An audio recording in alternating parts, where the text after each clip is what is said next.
Hello again. We are back with Cloudspire, and this time we are playing as Air. So I went through all the Browning scenario. The last Browning scenario was Annihilation, which Browning were playing against the Heirs, and they were hitting upon the capital of Heirs, which is Testament. Now the point of view is shifting. We are looking at the story from the point of view of Air and playing through the scenario that way. Right, let's get to it. I already set up the map. So here, let me show you the map.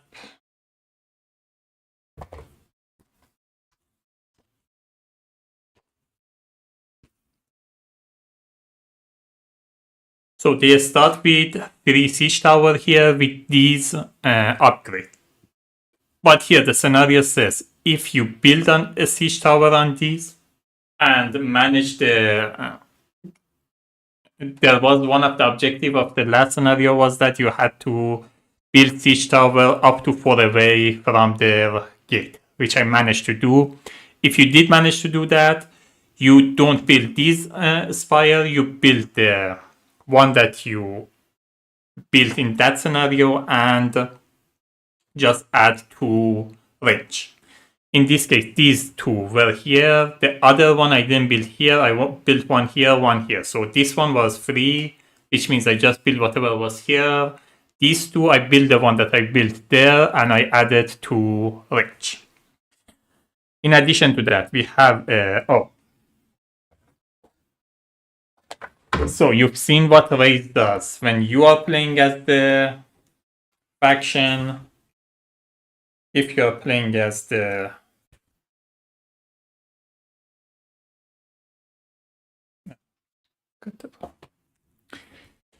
if the AI is playing as that, there is like a minor difference.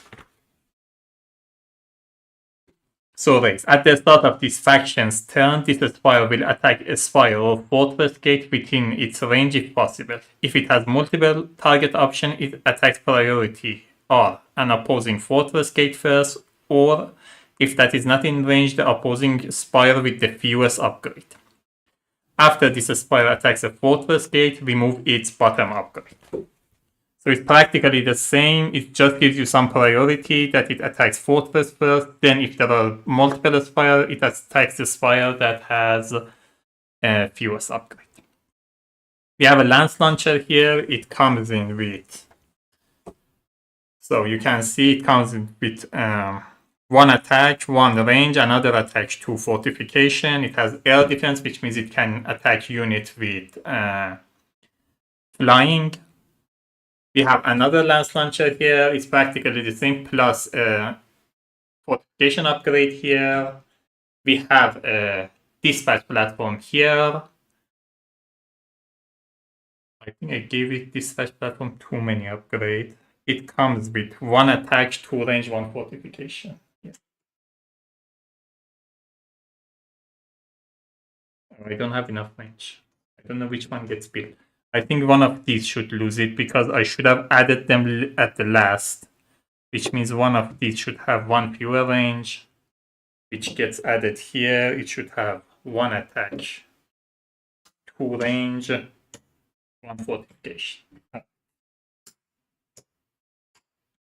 So since I was out of range, I had to like one of them don't get any that range, which I think you can choose, but because these were built last and I added the range last, I think one of these should have lost their range. I'm not sure. Anyway, so dispatch platform has the ability splash, which we've seen before. When it attacks, it is allowed to do damage to adjacent unit. In your case, you can choose to do it. In the AI case, it always does it. So let me read it from here. When this unit or the spire attack, it also deal 1 damage to all unit adjacent to its target. If doing so would damage at least 1 opposing unit.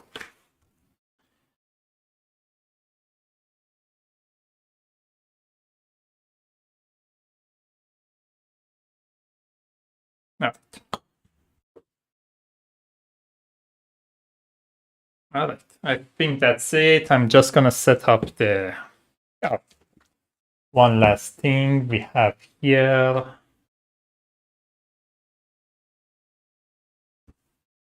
What we have here. So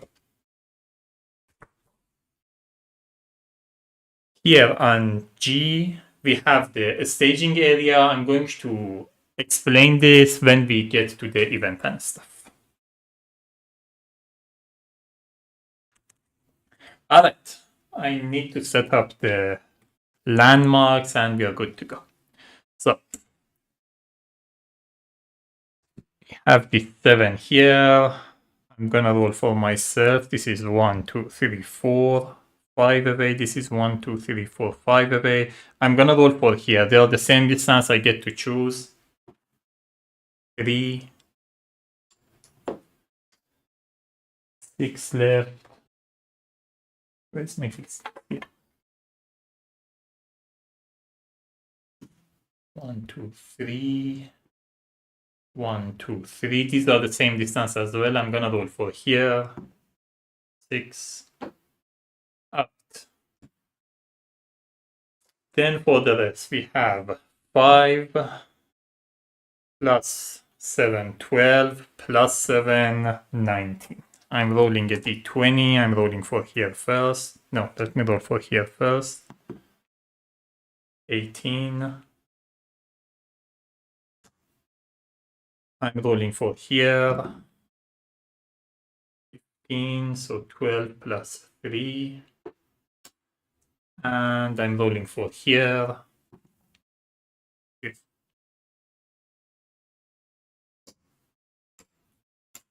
I think that's all of it. I'm just going to put it off camera. If I need it, I just grab it from them.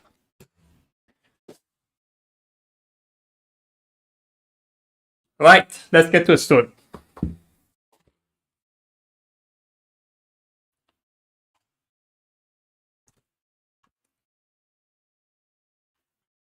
So here you can see the Art of the Testament, which is the Heirs capital.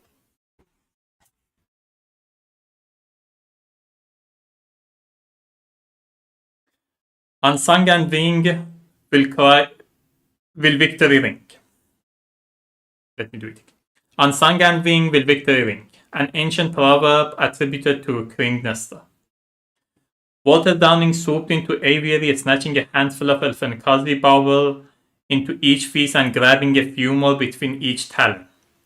There were barely any combat-ready hummingbird bombs left. Minus the Elfenkazi commandeered by Walter, all he saw in this aviary were cages of hatchling and a shell-shocked aviary keeper. A sparrow blood slouched in the corner under a ripped mission poster. One corner of the poster was hanging off the wall, but Walter could still make out the imposing visage of a royal blue jay blood, her imperious feature writ large and staring straight at the viewer. Harmony through mastery was printed in bold type across the bottom of the image, just like countless more throughout the City of Testament. Some of the posters were identical to this one, featuring the Heir General Jaelana Nestor. Others feature her brother King Copper, and a few here and there portrayed the figures of other beloved or imposing heir dynasties. The posters were so common that Walter scarcely paid them mind. Now in the heat of battle, he paused just for a moment to consider this one, as he'd recently seen the owner of this face much less composed. As one of the Heirs force's top humminger, and more importantly, one of its few surviving humminger after the first wave of the Brannan assault, Walter had been called to hurried briefing of top brass after it became apparent that the Brannan army was regrouping for a second attack. Even on such a frightful day, it was an honor to be invited. Walter shared the generally held awe among the enlisted heir for the leadership of Jaelana and Copper. Together, the sibling had taken the heir's long-held aspiration of dominance and turned them into something tangible. Utilizing people's avian frames as an advantage in military focus on a speed and brutal first strike. Walter was a bit disappointed not to see Cope in the attendance. But Jailana was there, presiding over the meeting with what Walter was choosing to label as fervor. Walter's mind was ripped from the event of earlier in the day as the telltale hum of a Brownian source bomb sailed overhead. Though the Brownian infantry was regrouping, their artillery had kept up an intermittent stream of bombardment to keep the Heirs off kilter. And its recent upswing in frequency suggested that the next full attack could be imminent. The bomb landed a street beyond Walter's position, crumbling the column facade of an old building. Walter thought it was library. He wasn't sure, but Walter thought he'd seen another old blood like himself vaporized on the structure's step. The immediate danger now past, he turned his mind back to the briefing as he glided his way back to the city walls. Walter had seen Jailana before. During military inspection and parades, he was relatively certain she'd even known his name before today, which was somewhat unusual for an enlisted middleborn. The meeting that day, however, was the first time he'd observed her up close. And though she still projected confidence, it was odd to see the monolithic symbol of national pride in such an animated state. Her beady black eye fitted to and fro. Her feathers were rumpled and speckled with blood. Those giants, those enormous, she scoffed, using the Earth's pejorative for the new enemies. Thought they could come to our doorstep and scorn the hand of their master. This will only show the rest of the island that we are the true heirs of Anchor. With the battle strike, our ascendance is inevitable. The others at the briefing nodded assiduously. Walter had been taught to share their confidence, but couldn't help wondering if the other island might also note that the Brownian had almost breached Testament's wall before the Heirs had pushed them back. He did not mention this, nor the fact that the Brownian were currently blockading the city in preparation for their next assault. Jailana strode to a map of Testament and its surrounding plains, known locally as the Field of Inheritance. She started pacing back and forth in front of it, jabbing her wingtip at the Brownian siege tower through the field as she spoke. Those spires are giving a Norman a constant stream of resources for them to continue their barrage, she snarled. We have received a report from the Royal Talent that the Brownian have deployed a method for crafting source bombs directly from the energy drawn from the spire. They're restocking their ammunition in the field. Walter had also heard this, though he was relatively sure the intelligence came from the Harrier scouts, not from the Heirs' elite fighting force stuck mostly with highborn and falcon bloods. Curious that the message had gotten mixed, he thought. We are the key to breaking the blockade, Jailana continued, circling one of the spires on the map with her finger. We must send our healthy Jaws and Harrier to engage with the Brownian infantry in a feint. Meanwhile, our Humminger will target the spire. I want the Elfenkazi deploy in mass events. Walter glanced around to see if any other Heir representing the Humminger force had been called to the briefing. Seeing none, he timidly raised his wing.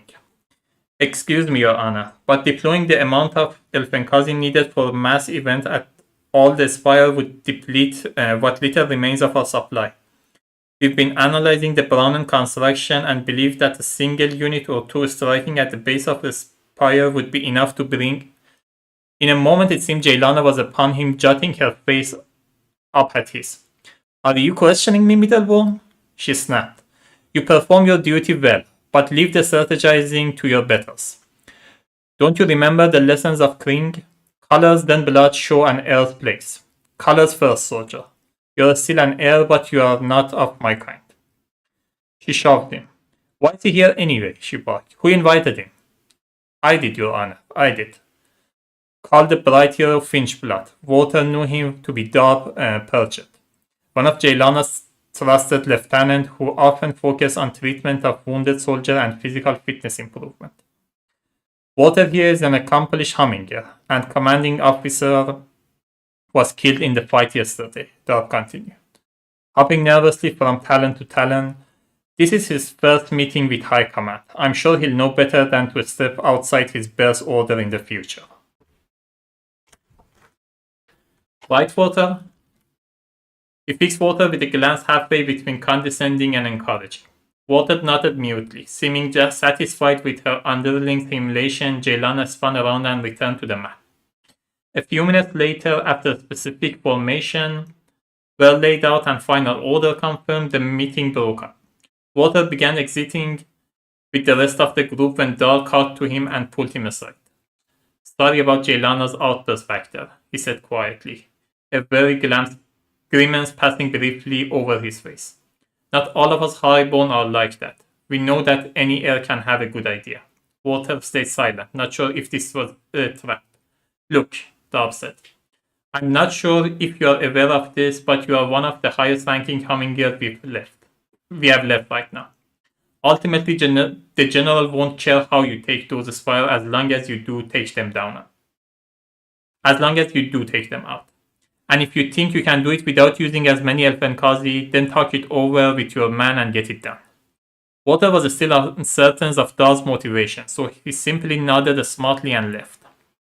After a short debate with himself on the way back to the Hummingers barrack, he decided that regardless of any highborn intent, he had sufficient clearance and leeway to not use a large amount of Elfenkazi for flashier but less effective attack.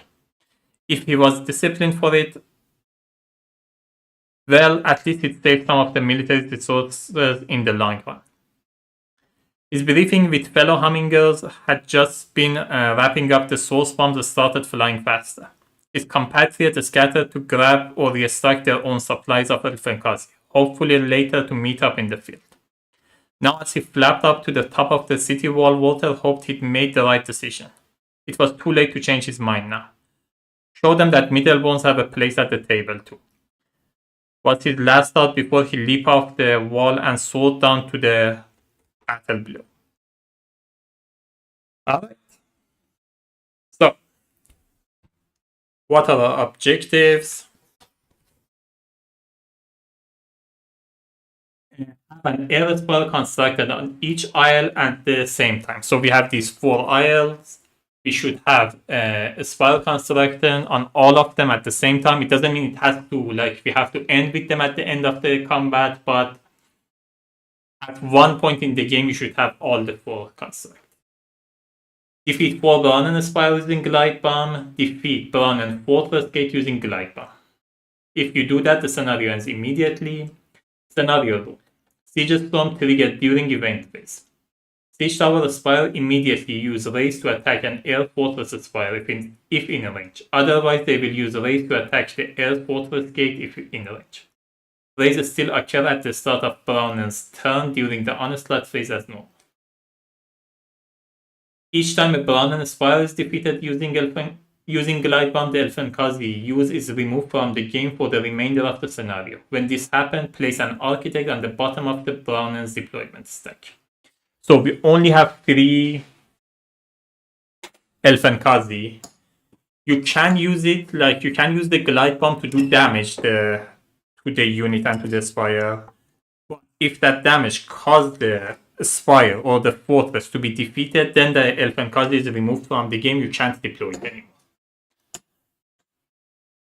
And every time you do that, you add an Architect to the bottom of the deployment stack of Brown. AI rule, stage unit are inactive. I'm going to talk about the stage unit in a second. Marks for air is Brownen Fortress Gate. For Brownen is Air Fortress Gate. So the event die result, at 1 or 2 you trigger Siege Storm again, at 3 or 4 a stage upgraded Battleborn on the staging area. This is the staging area, so if you roll a 3 or 4, you stage upgraded Battleborn here. If another upgraded Battleborn is already a stage there, place this one on top of it on group to create a deployment stack that will deploy from the staging area during this wave's Onslaught phase. So if two consecutive Round it happens, it doesn't have to be consecutive. If it's one there already, they will deploy. And 6, deploy all stage Battleborn from the staging area during this phase, onslaught phase, and add range to the bottom of each Brownen siege tower in play. Alright, I think that's it.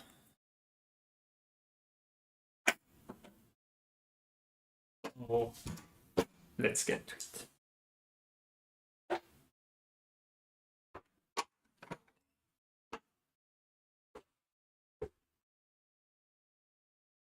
So, wave 1, event phase, trigger the Siege Storm. So, the Siege Storm, they're attacking. The Spire, I don't have any Spire, so they attack my Fortress Gate. This one attacking my Fortress Gate with Raise. 1 damage, it loses the bottom upgrade.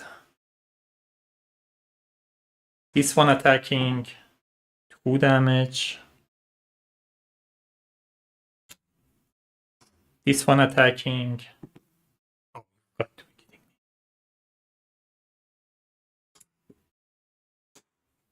Alright. Then roll the event die. 1. Trigger Siege Storm again. So this one still has range. 1 damage. This one attacks. 1 damage. 1 damage.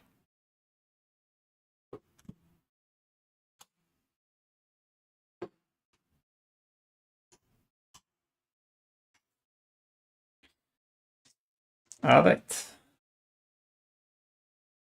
Income phase 3 source.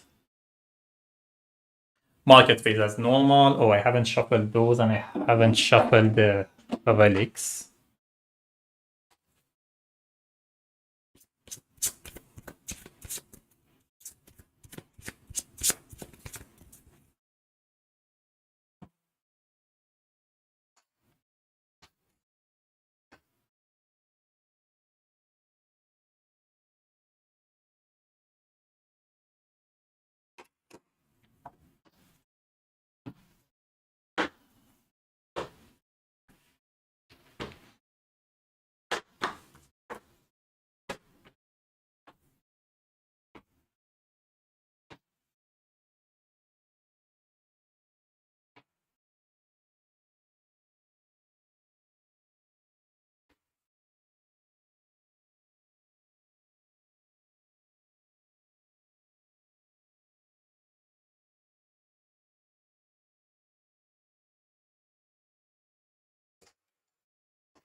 So we have mechanical altitude, it has 3 attacks, 2 range, but it has degradation, so every time it attacks it loses an upgrade. 1 and done, 1 attack, 1 else, 1 movement. It costs 1 source and it gives you 1 source if you defeat it. Blade Wall, 3 attack, 1 fortification. It's a nice spell. It's gonna cost 5 source, which I don't have. Then build phase as normal.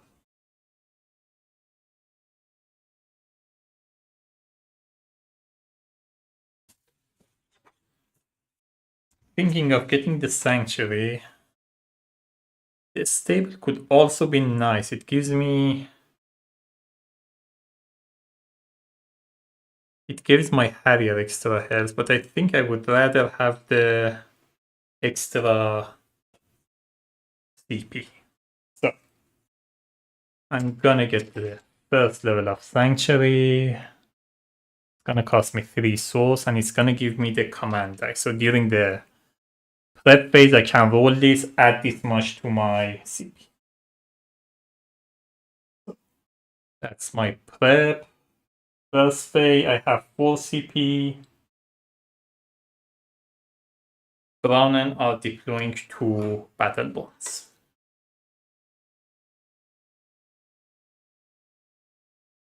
Yeah, they're normal battle bonds. And they don't have any talent, so that's it. I get to roll this die. 2 CP. I have 4 CP. I think I'm gonna deploy Royal Talent for 5 CP. Comes with 5 health, 3 attack, 2 movement, and it's flying, which means only flying and unit and a spell with flying or air defense can attack it. I'm going to deploy a Harrier. It comes with 2 health, 1 attack, 4 movement. Its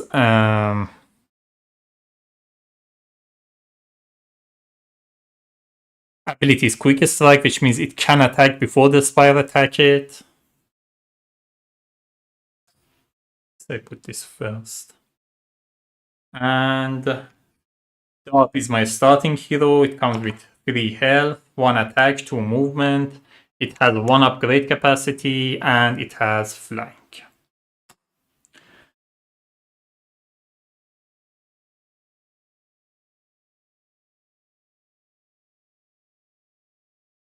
Alright, I'm first. Dark moves 1, 2. Harrier moves 1, 2, 3, 4.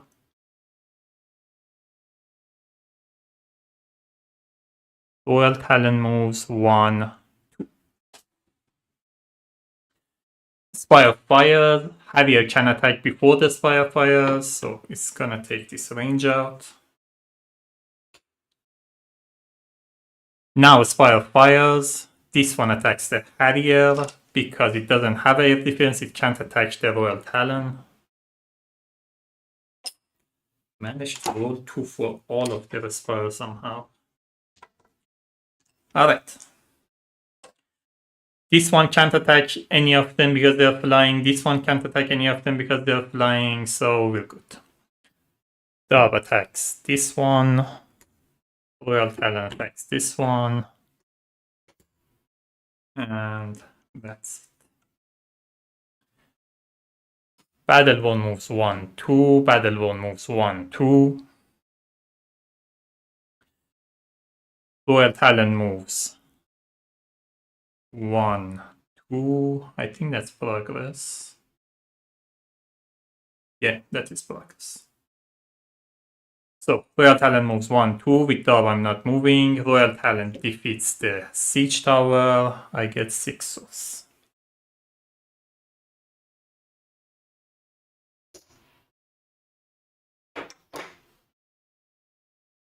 Doves attack this Siege Tower. Range comes. Oh, by the way, forgot to mention this.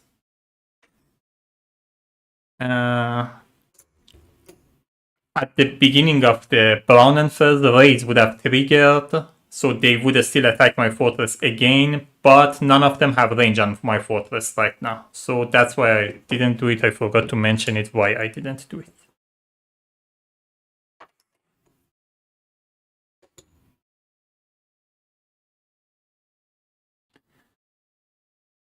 Alright. Battleborn moves 1, 2, 1, 2. With Darp, I'm not moving. Royal Talon moves 1, 2. This one has 1 range, so it can attack till here, but I'm looking under this. It's a Visa, it has Toxic Secretion. Comes with 4 health. 2 movement, and if you defeat it, you get 4. So Toxic Secretion means whenever you move next to it, you lose 1 health. The one that triggered before you get to it doesn't count, so I don't lose any health right now. If I do it later, I'm gonna lose health. I'm gonna attack Sabisa. It's attacking 3. Sabisa doesn't retaliate. With Dove, I'm attacking the Siege Tower. That's 5 more souls. Did I get 6 souls for the other one? Oh yeah, I made a mistake. I should have gotten 5 souls. So now I go to 10 souls.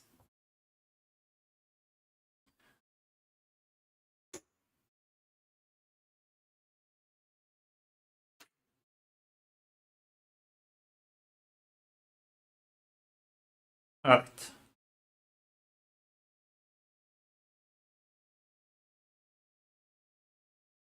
Paddleball moves 1, 2, 1, 2. Royal Talon moves 1, 2. This one still doesn't have range. Dark moves 1, 2. Can build a Spire here, but I think I want to wait, build a Regal Lookout here.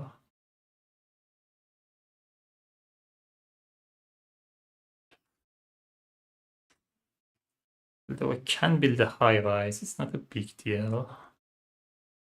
If I need to defeat something with Elfenkazi, I can just get a Humming out. It should still work.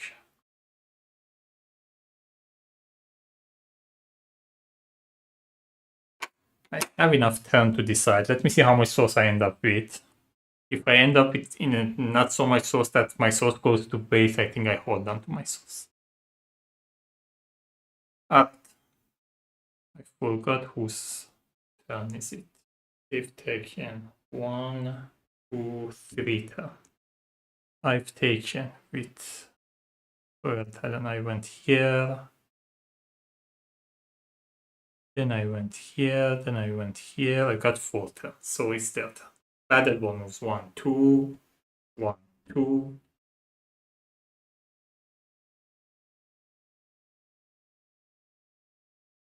My turn. Royal Talon moves 1, 2. Harrier moves 1. Sorry, Dark moves 1, 2. Oh, I made a mistake. With Dark, when I defeated this thing, I should have gotten 1 upgrade. I would have gotten an attack upgrade.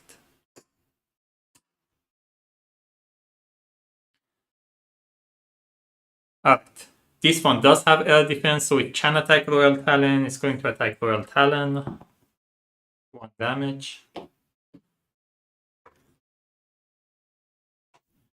With Royal Talon, I'm attacking it, taking this off. Paddleball moves 1, 2, 1, 2.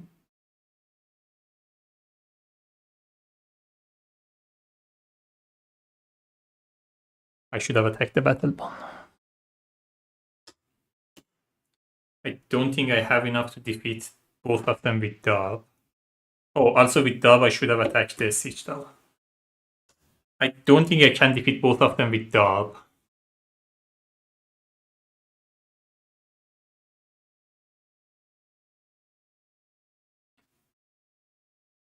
And with my Fortress being at 2 health, I can't risk it. So instead of attacking the Lance Launcher with the Royal Talon, I would have attacked the Battleborn. 3 attack defeats it. The Battleborn is defeated. I get 2 souls.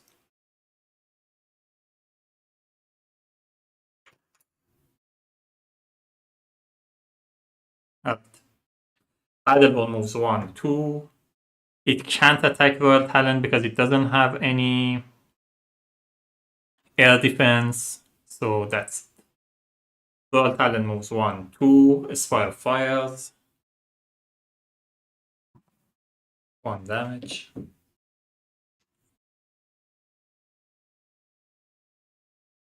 Harrier attacks the Siege Tower, defeats it. I get 5 souls. I go to 17.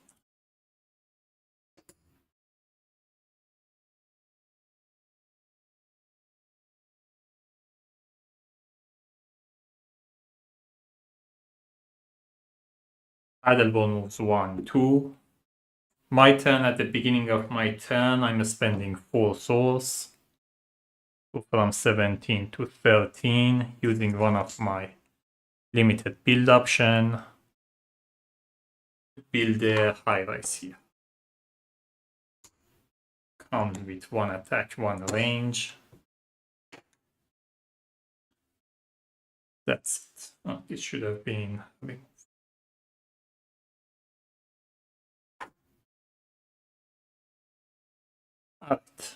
Dark moves 1. Royal Talon moves 1, 2. Aspire fires. Oh, I made a mistake here. It should have rolled 2 attack dice. So it attacked me twice, so I'm just gonna roll. Yeah, Royal Talon would have been defeated when he got here. This one has 2 attacks, not 1. At Paddlebone moves 1, 2, Spire fires, 1 damage. Attacks to my turn, dogs attack the Paddlebones. It's defeated, I get 2 souls.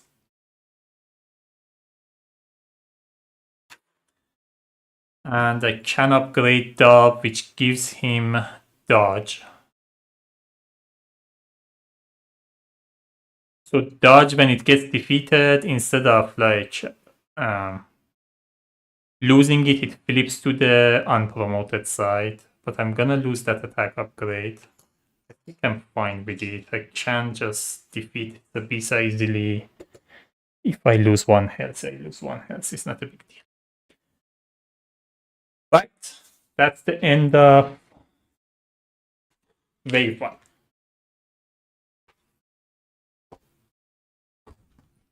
We go to event phase.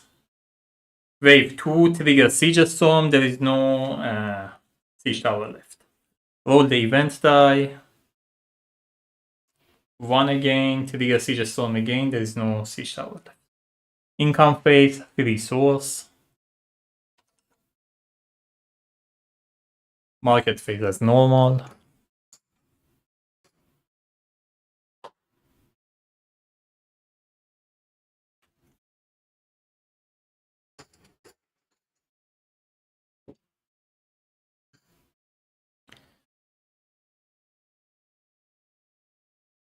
So we have a slingshot, 1 attack, 2 range, air defense. We have Lundell, 3 health, 1 attack, 3 movement. It's gonna cost 4. It has 3 source reward. It has up to 2 upgrade capacity, and it has leech. Leech means whenever it attacks or retaliates, it takes that much damage. Like the health that it takes from the opponent, it gets it on himself. He heals that much. Phyrexian Blood, it's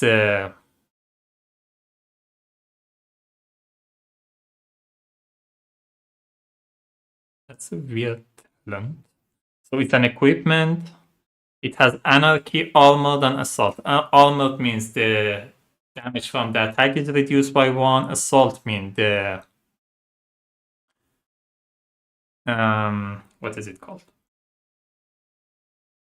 Assault means that when it attacks the spire, it first takes the bottom upgrade out, then does the damage. Anarchy means every turn you roll a d6 at 5 and 6, that unit goes away. I don't know why you want to give that to your hero. I guess you can use it like send your hero in the front and that way just get it back to Fortress. I don't think I want to do that. It's kind of risky, especially at a situation where you really need your hero.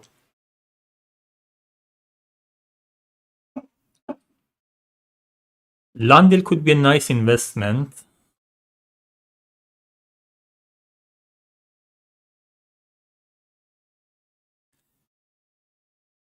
I have a ton of souls, but I'm planning to upgrade like a few things in my Fortress.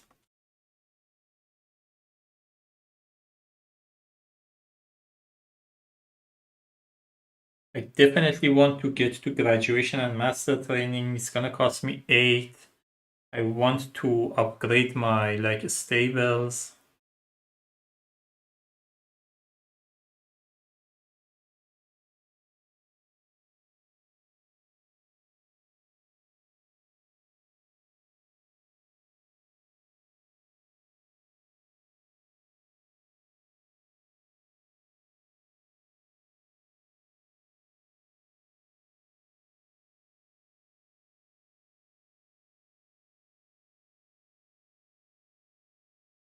It's a nice unit.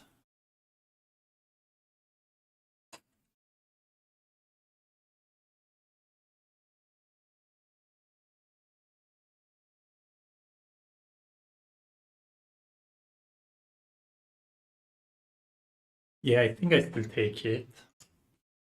So it's gonna cost me 4.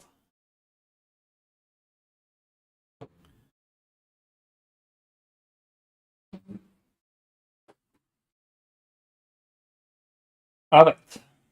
We go to build phase. Run and add attached to the bottom of all siege tower aspire. There is no siege tower aspire. Then I'm getting the academy peak, graduation, which means from now on I can build the regal lookout and minaret. I don't think I will be building minaret. It's gonna cost a lot and they don't have any flying, so I don't see the point of it. But I will be building some regal lookout. So that's gonna cost me 4 souls.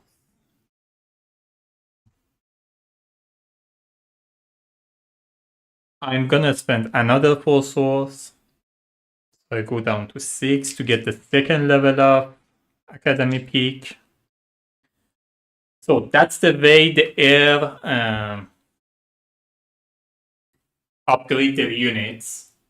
If you have the second level of academy peak, each unit that defeats a unit or aspire may promote.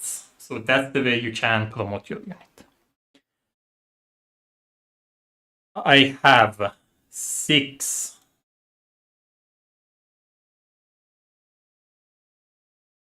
I do need to get to gate repair at some point, but I think right now I need like more on my unit. So I'm gonna spend 3 on my first level of a stable, which is Harrier training. I'm gonna spend another 3 on my second level of a stable, which is a reserve. So Harrier training, the health of all Harrier is permanently increased by 1. And reserve once per wave. When your last minion is eliminated, you may immediately spend 2 souls to put a joust in play. Place the joust on the closest pax to your mark that is adjacent to a heir spot. Alright, that's all of my souls. I go down to 0. We go to prep phase.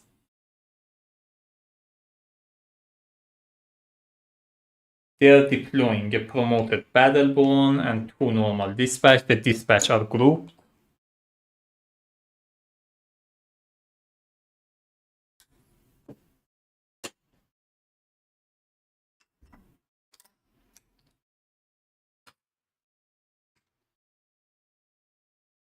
I have 6 CP. Let's see what comes out of here. 2 CP, so I have 4 CP.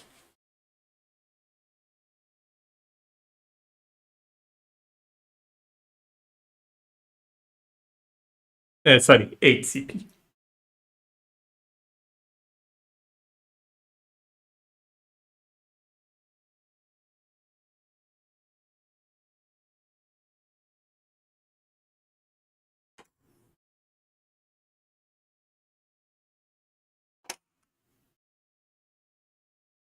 Thinking of deploying another Royal Talon, but now that they have Dispatch, it's not as effective as before.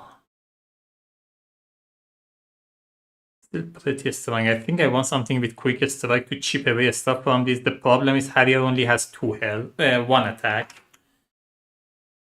Which means I can't chip away these fortification. I need to weaken it first somehow, then get my Harrier.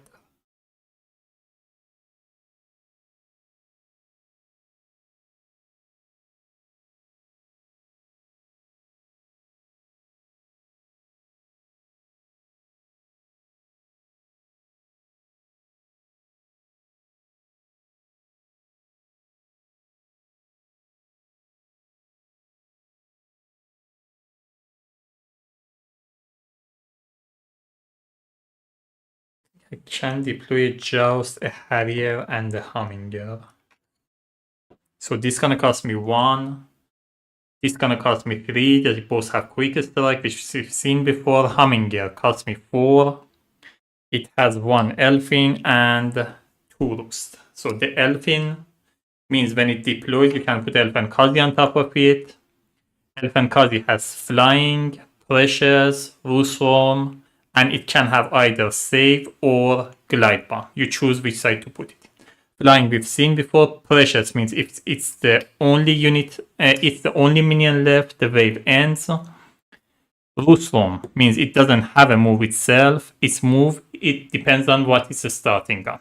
So, for example, if it's on Humminger, its movement is 2.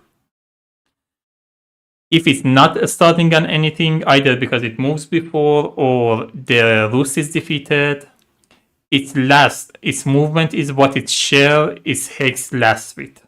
So, for example, if it was on a Humminger and then move off it, this turn its movement is 2, and this turn it either has to come back on top of a Rus or use its ability, which is Glide Bomb or Save. So Glide Bomb, at the end of its movement, it can defeat itself, does 2 damage to whatever is around it. Save, I think it heals 2 or 3, let me see. Oh, 4. It recover a friendly unit up to 4. Act. I think I'm gonna go Joust. Harrier. Can I somehow get the Harrier behind the Joust?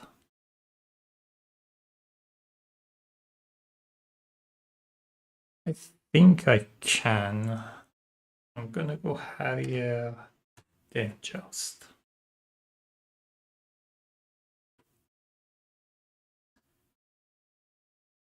So I want the Humminger first. Yeah, let me go Humminger, Harrier, Humminger, Joust, and then Harrier. And Landil on top of all.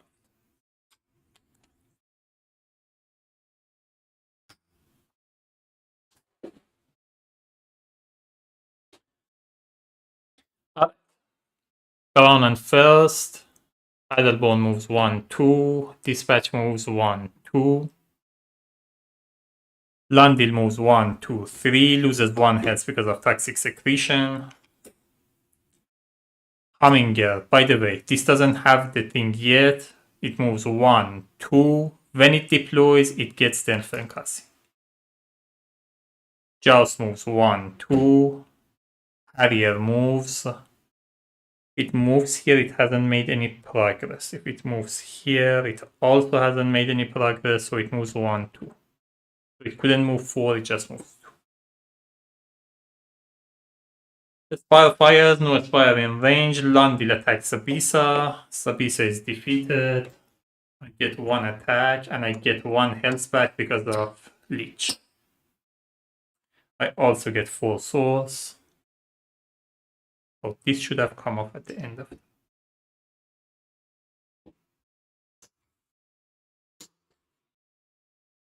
Battlebone. Oh, Battlebone moves 3. It should have moved here. It's promoted. It would have moved 3. Which means this batch would have moved here. 1, 2. Battlebone moves 1, 2, 3. Dispatch moves 1, 2. Humminger moves 1, 2.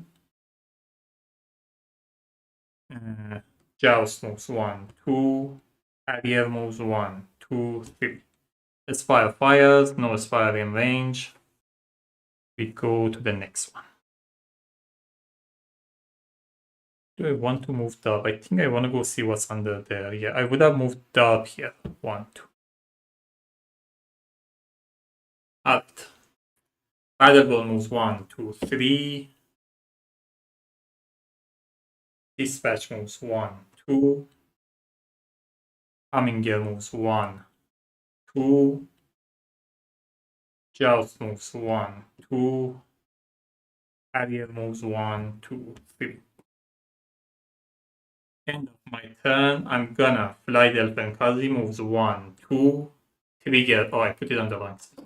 Trigger Glide Bomb. It does 2 damage. Everything next to it. And defeats itself.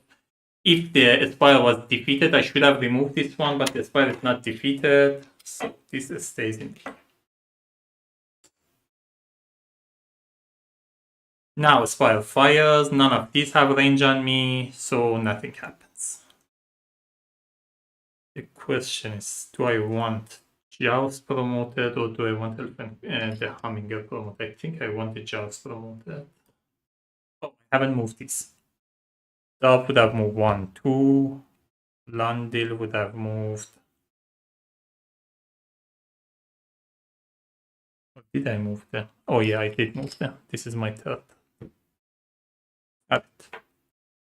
I think I want to attack it with Joust because right now, whichever that does the damage gets promoted, I want the Joust promoted. So I'm gonna attack it with Joust, get 2 souls, and Joust get promoted, which means now it has 4 health.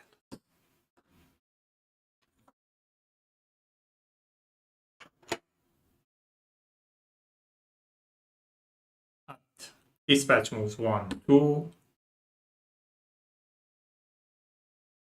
It attacks. It has range on Hummingbird or Joust.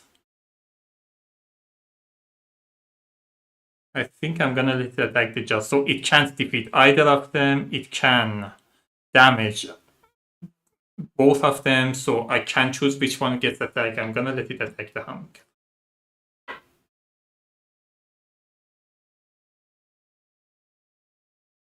Hummingbird is not in range, so it doesn't attack back. Top moves 1, 2. Lundil moves 1, 2. Joust moves 1. Adier moves 1. Hummingbird can't move. Oh, one thing I forgot. Joust on its promoted side has Eager and Fury Kick. So with Eager, prior to attack, you are allowed to displace the unit and then attack it. So the Harrier should have deployed with 1 extra health. And Fury Kick, which it means it attacks everything next to it, but only one of them retaliates. So I am going to do the Eager, displace with Dispatch before I do the attack. Now I'm attacking, I'm doing 2 damage to Dispatch, 1 damage to this Lance Launcher. I think it counts for Spire as well, but let me check it.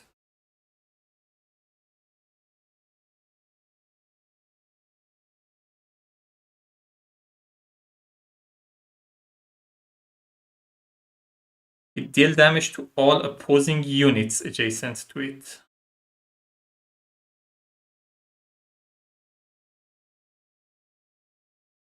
So it wouldn't have done the damage to Spire.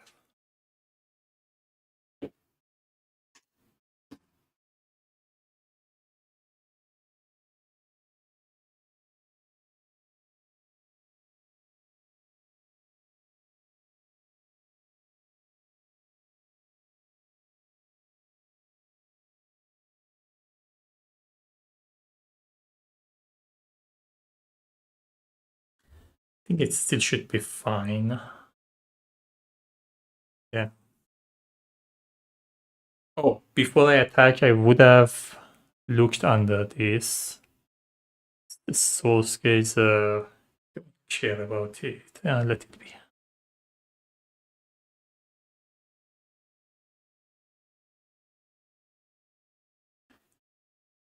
Up. Dispatch retaliate for 1. Now I'm attacking it with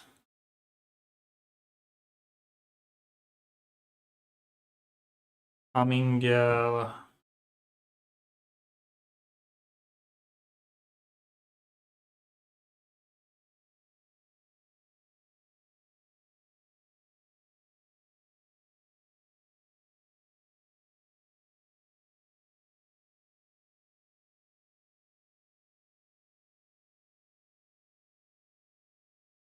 Now I'm gonna attack it with Harrier. So I'm attacking it with Harrier, it gets defeated.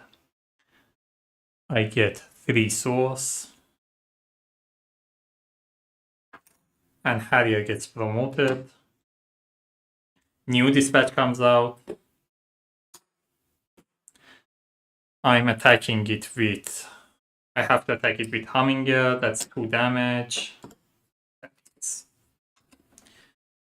We go to Brown entrance. Dispatch can't attack, can't move, so it stays here. It can defeat Humminger, so it's going to attack Humminger. Humminger is defeated.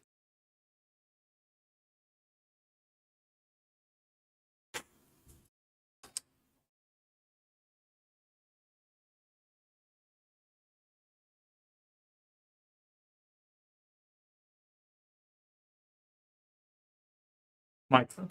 Just moves 1, 2, 3. Landil moves 1, 2. Quick strike, that's 2 damage.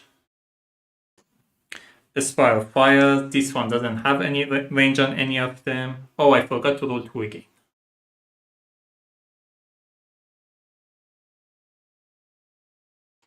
Here, after the Joust attacked,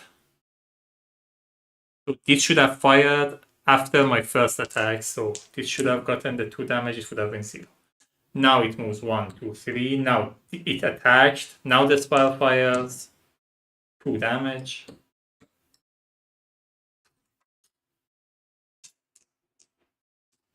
This spell doesn't have range on any of them, so that's it.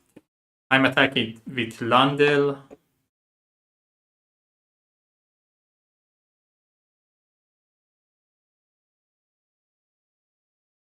It's defeated. I get 3 souls.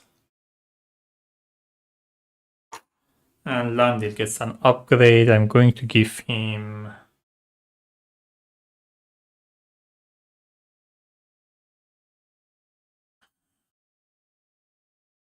I'm going to give him a fortification. Oh, let me give him another attack.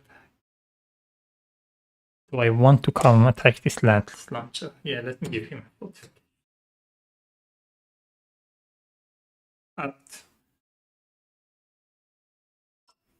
The enemy doesn't have any unit in the game, so these are all on campfire.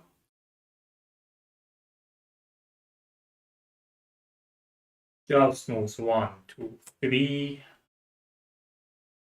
Harrier moves 1, 2, 3, 4. Oh, that's unfortunate. 1, 2, 4. Yeah, there's no way I can attack this one with that. Yeah, fine. 1, 2, 3, 4. Aspire fires.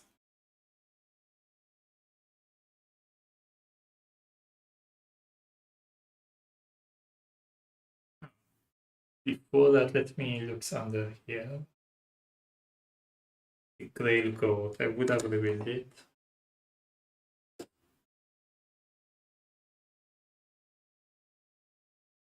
No, I'm gonna keep it. No.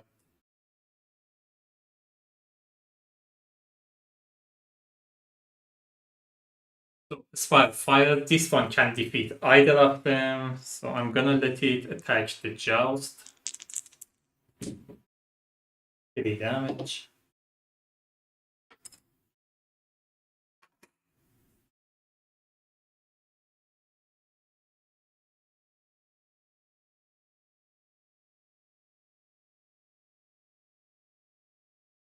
This one doesn't have range anybody. The Harrier goes 1, 2, 3, 4. Aspire fires. 3 damage, Harrier is defeated. Now, I have the reserve. If I want, I can spend 2 souls to put a Joust here. I think it was it. I can attack this one again, which I do want to.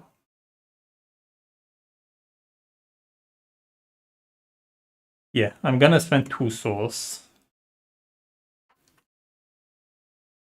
Because of the reserve, I can deploy another Joust here. So Joust moves 1, 2, 1, 2, quick strike, Aspire fire, Joust is defeated.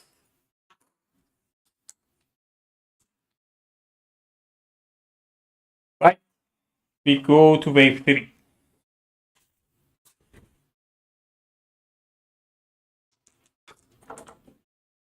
Roll the event die. Trigger the siege storm. There is no siege tower here. Roll the event die. 4. The stage a promoted battle won on the staging area.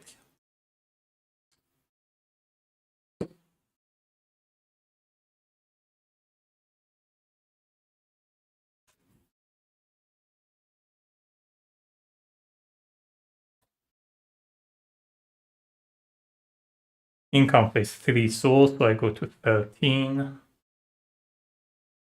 Market phase as normal.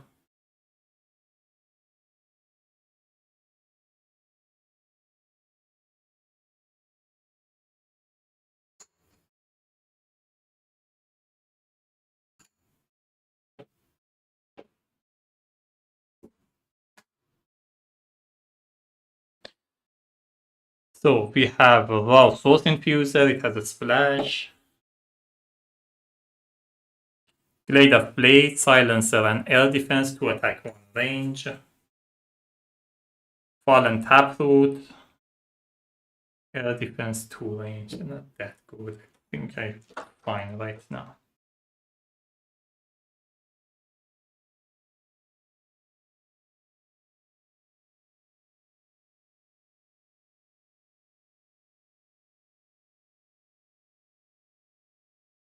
I'm thinking though, if I buy this one, can place it here. Build a Regal Lookout here and use it to. With the Regal Lookout, I get Elf and Kazi, I can keep attacking them. That is an idea. Gonna cost me 2 souls. A Regal Lookout itself is going to cost me 6 souls. No, 4 souls. Okay, that's bad. Problem is it's going to get destroyed the minute they deploy it.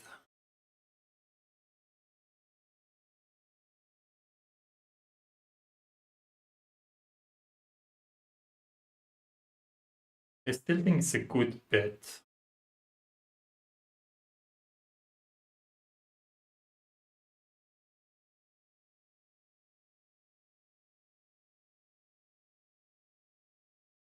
Problem is Landel is here, I can't place it here.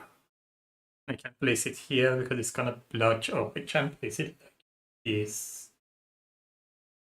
Perfect. Okay, so I can also place it like this.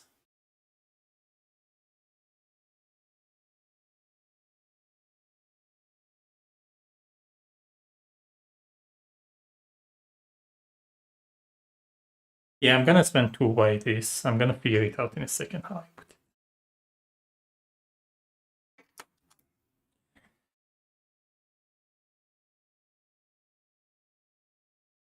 Alright.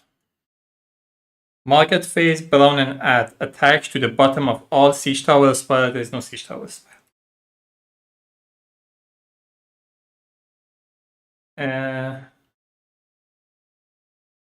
So, what am I doing in the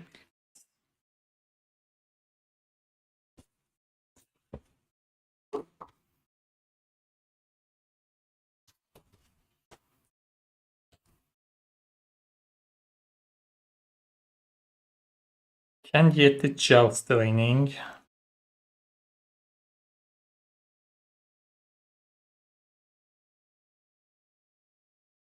I think that is a good idea. I'm spending 3 souls to get the 3rd level as stable. It gives me this die. I can roll it, add the result to all the just minion in play.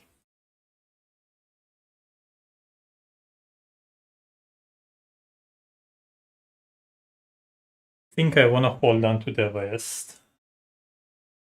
I'm going to place this thing here.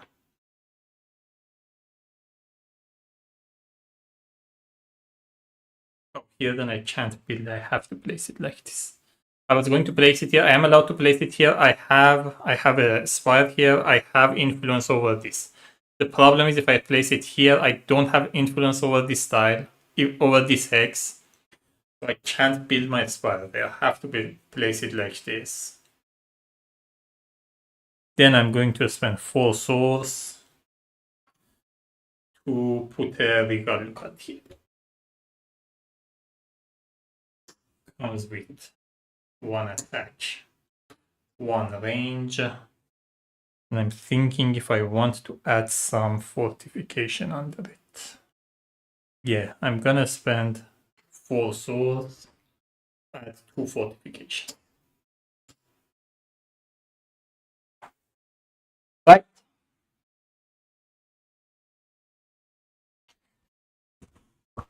They're deploying 2 promoted dispatch and 1 agent.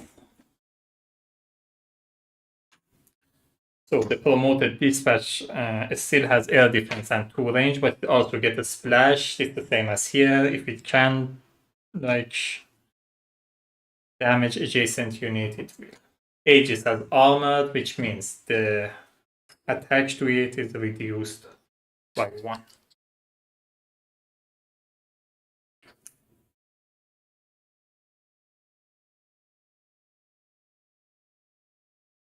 That's a weird order. I thought Aegis would be first to shield them, but dispatch is first, then it's Aegis. I have 8 CP plus whatever this gives me. It gives me 2 again. So I have 10.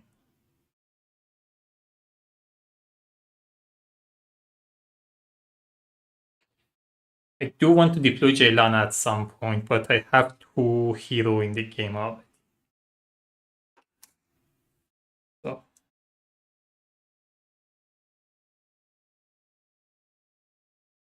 I'm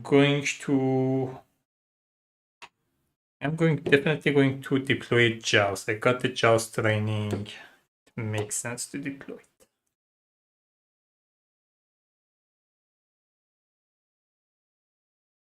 I'm also going to deploy 1 Harrier.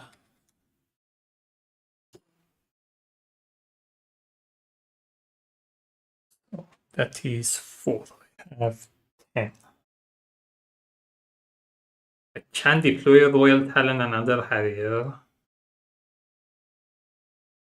Or I can deploy a Hummingbird and 2 Harriers.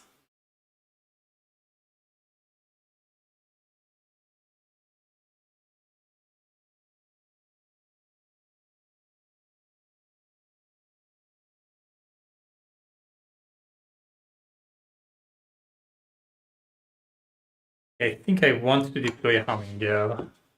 I may have a chance to defeat this one.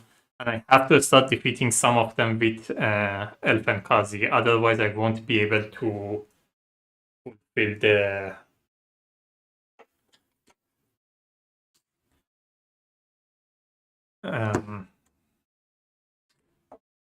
objective.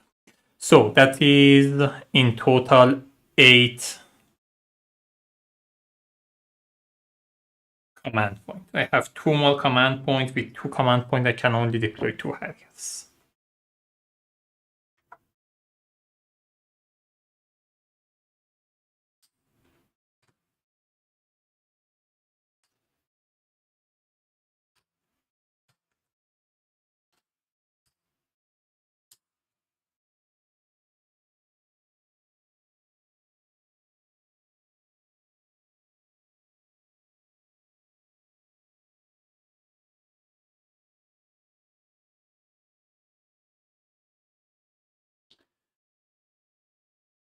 End of the wave. This could have come. This would have come off. Now I can't attack this Battleborn. It's inactive. So I have to find something else to do with that. Yeah, first Hummingbird moves 1, 2 when it deploys. Oh, also at the beginning of the onslaught, this gets an Elfen Kazi. Hummingbird when it deploys, it gets an Elfen Kazi. So it moves 1, 2. Joust moves 1, 2. Harrier moves 1, 2, 1, 2. With Elfen Kazi.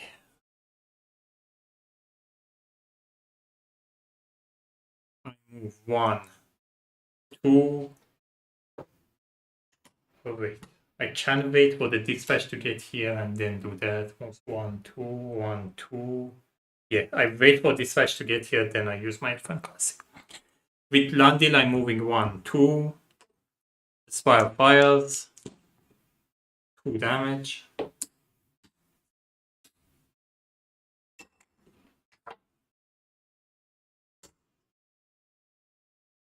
Then I'm gonna attach, take this off.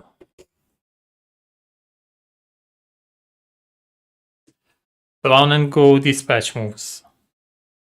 Okay, I gave it 4 hands, it should have 3 hands. 1, 2. Aegis moves 1, 2. Hummingbird moves 1, 2. Joust moves 1, 2. Harrier moves 1, 2, 3. 1, 2, 3. 1, 2, 3, 4. With Landil, I'm just gonna stabilize.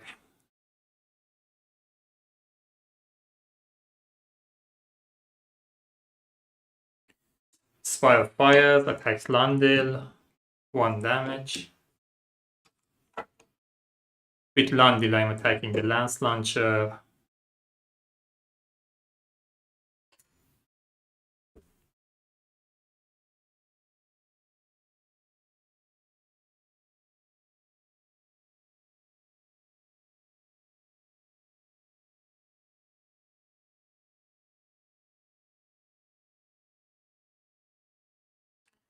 Dispatch moves 1, 2. Aegis moves 1, 2.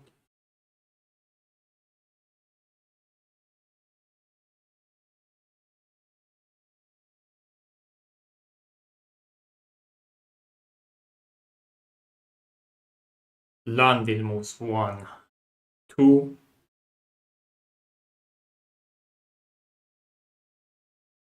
Move 3. Gonna move 1, 2, 3.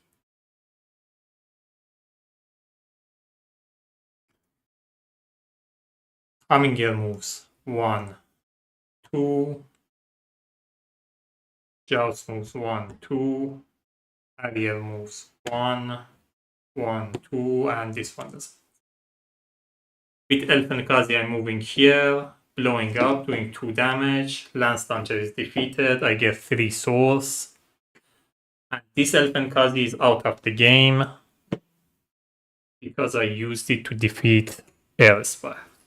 I also add an Architect to the bottom of the deployment stack for the next wave. With this Elfin Kazi, I'm moving 1, 2. 2 damage. Again, this one is not out because it didn't defeat this.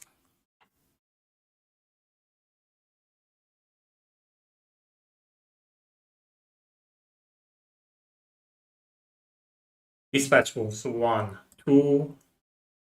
1, 2. Spire fires. I'm going to attack the dispatch. 1 damage. Dispatch is defeated. I get 2 souls. The new dispatch comes off.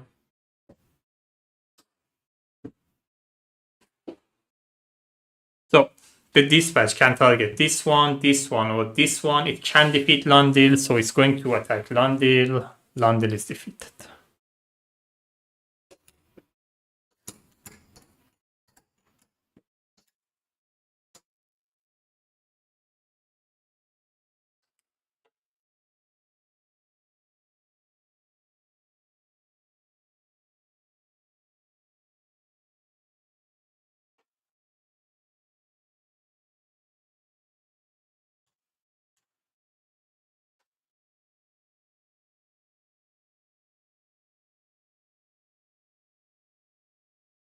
Hummingbird moves 1, 2. Joust moves 1, 2. Harrier 1, 2. 1, 2. 1, 2. Nobody has a target. We go to Elster. Dispatch moves 1. Aegis moves 1. I'm attacking with Regal Lookout. I'm attacking Dispatch.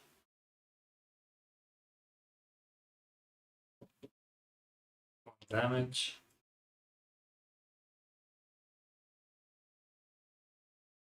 I should have moved with Joust first. But now I don't know if they were, if Joust was the leading minion. I don't know if they were equal or not. If they were equal, I could have moved the Joust first. But right now I can't trace it back, so...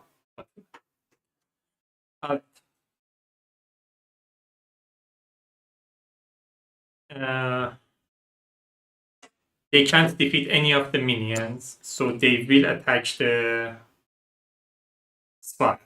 So Dispatch attacks the Spire, Aegis attacks the Spire.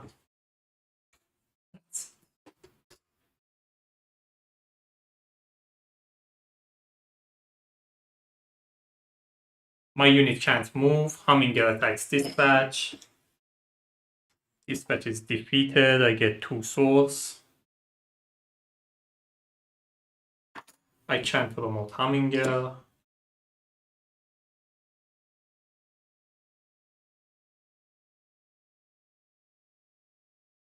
We go to Brown Enter. Aegis moves 1. Spire fires. 1 damage. His armor doesn't matter.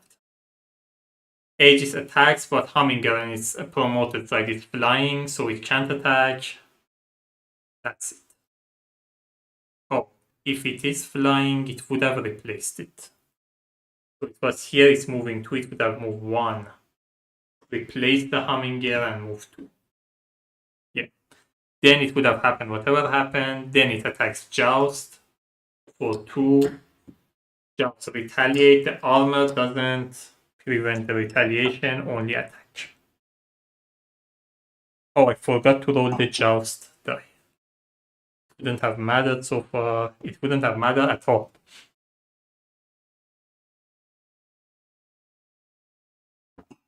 Great. We go back to my turn. Humminger moves 1, 2. These can't move. Aspire fires.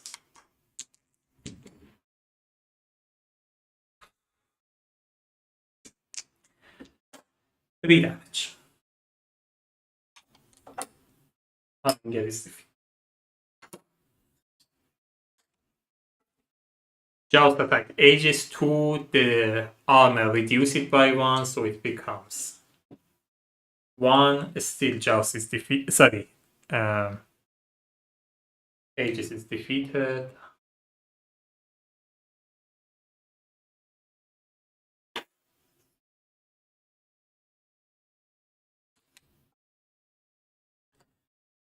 Joust gets promoted. Oh, that's... It's promoted like it has 3 heirs. Is it May or do I have to do it? I'd like to keep the movement at 2 if I can. So if I don't have to promote it,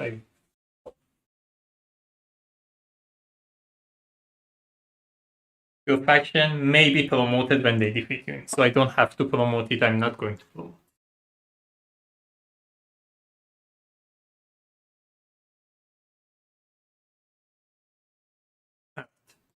Just moves 1, 2, 1, 2, 1, 2, 1, 2. Nothing happens. Just moves 1, 2, 1, 2, 1, 2, 1, 2. Quick strike. The Spire fires. It doesn't have a chance to defeat Harrier, so it will attack Joust. Joust is defeated.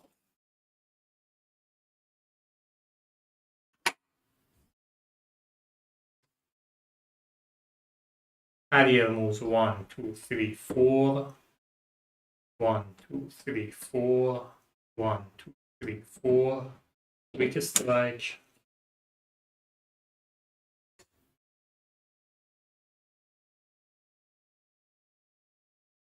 Spire fires. This one can attack either of them. So let's say it attacks this one. I think I'm gonna attack this one with it. So this one attack this one. 1 damage. This one attacks. 1. Next round, Harrier moves 1, 2, 3, 1, 2, 3, 1, 2, 3. Spire fires. These two can't get defeated even if it goes 2, so it's going to attack this one. Oh, wait. My Harrier attacked before the Spire fires. They have quick strike. So it does quick strike, 1 damage, Fortress retaliates. Damage, Fortress retaliates. 1 damage, Fortress retaliates.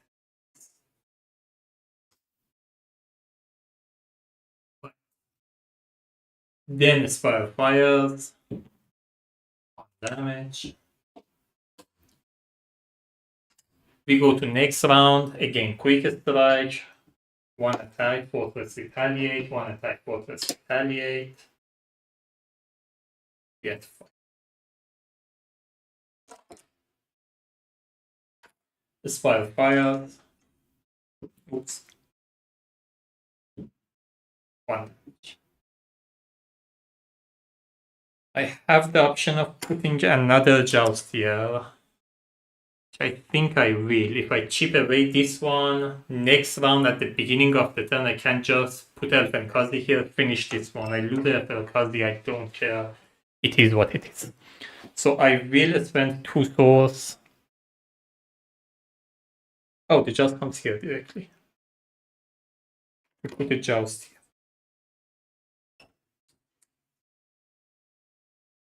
Right. Joust moves 1, 2. Quick strike.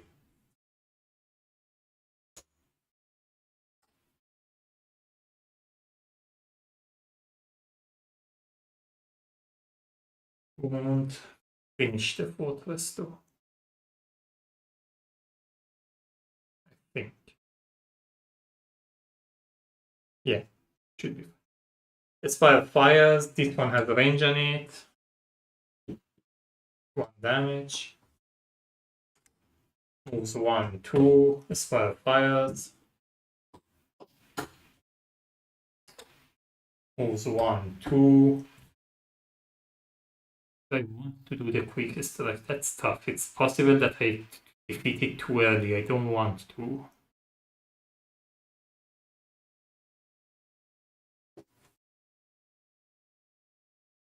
Yeah, I'm not gonna do it quickest strike. Let's do it. I'm gonna do a quickest strike. Fortress retaliates. This is defeated.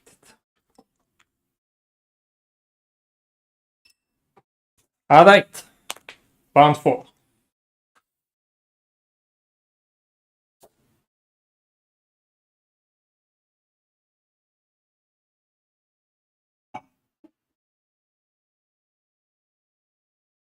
Wave 4, Brown and first, trigger Siege Storm. There is no Siege Tower, roll the event die. 5. Stage a promoted Battleborn.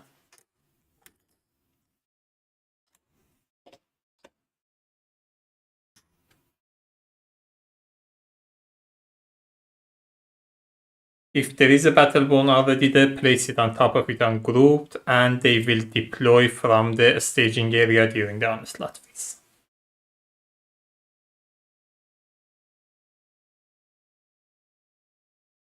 Income phase 5 souls, I go from 8 to 13. Market phase as normal.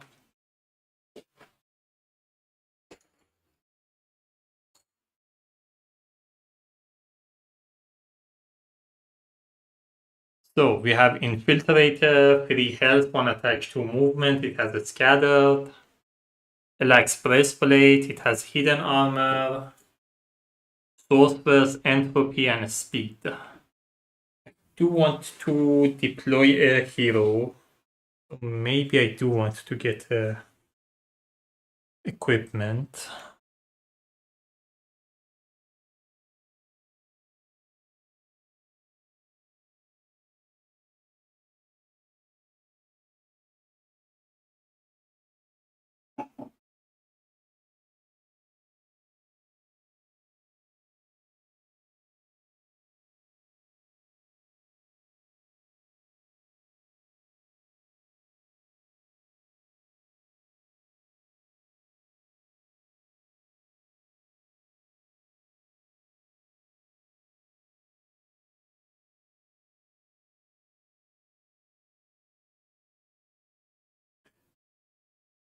The hidden armor lets you discard it, ignore the damage.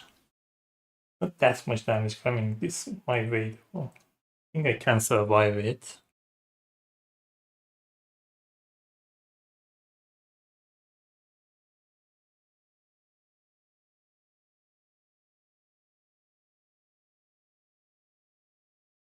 Oh, I forgot to put a new.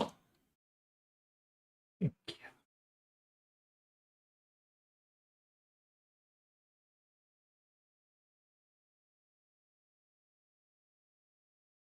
think I want to buy that as well. This I can clear out, which means I will be able to build a spire here. The question is if I will be able to build a spire there. If I get this one, I will just build a spire with that one. Yeah, let me spend 2 souls, get that as well.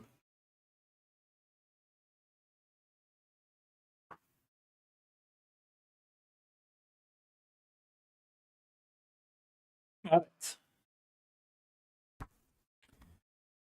Build phase, brown and purchase a stronghold 2, gate dispatch.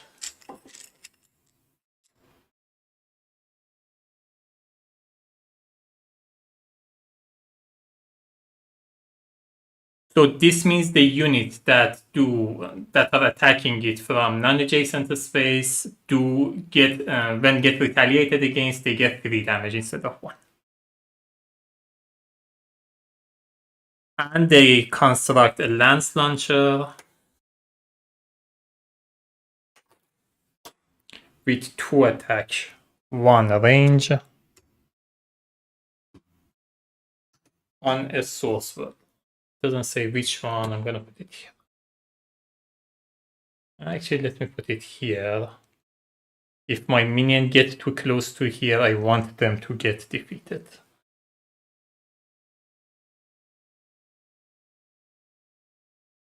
Alright. Prep phase, they are deploying Aegis and Dispatch, both promoted and grouped together. And they're doing Source Siege and Dispatch unpromoted.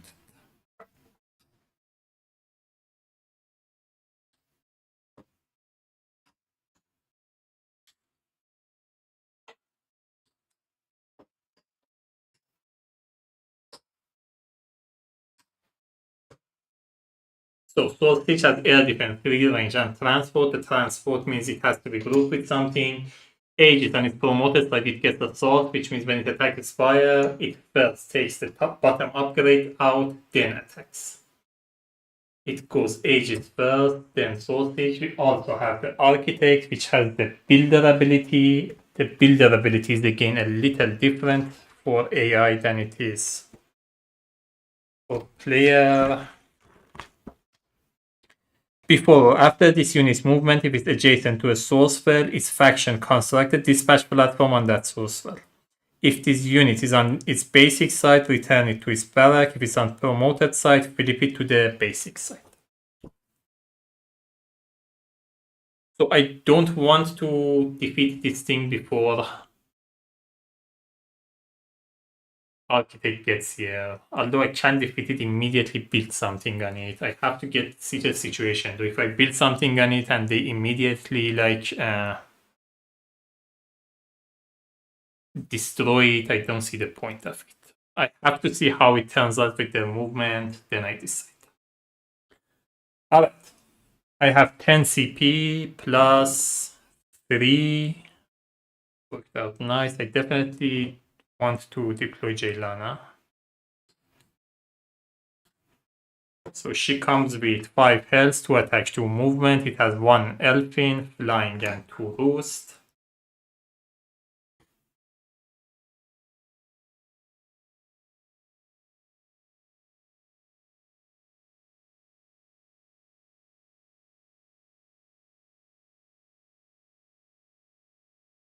Can I roll this before I choose what I'm deploying? When do I roll this? During honest start phase or during prep phase? During prep phase. So I can roll it and then decide how many jars I'm deploying. It's 0. Of course it is. I rolled this one well, so I guess I can't complain. Alright.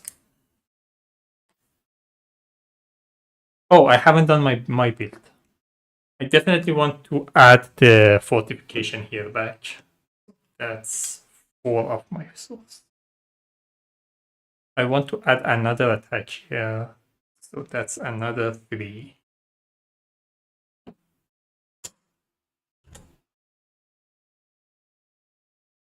I have 4 left.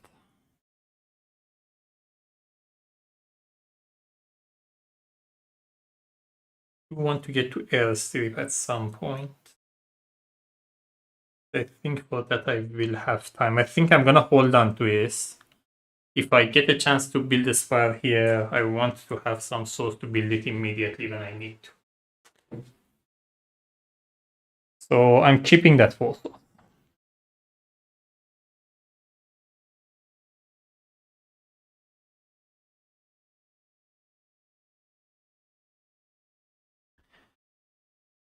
I have an ability to heal my fortress. That battle one is like kind of scary. I only have 2 health left. If it gets to me, I immediately get defeated. I think I manage. I'm just gonna hold on to it. It is what it is. We'll see what happens. So I have 10 CP. I spent 6 of it here. No, sorry. I have 13 CP.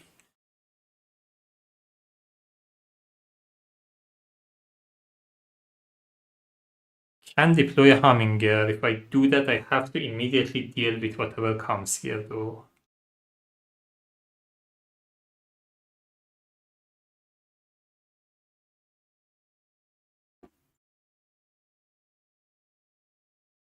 I don't want to deploy like too many strong units because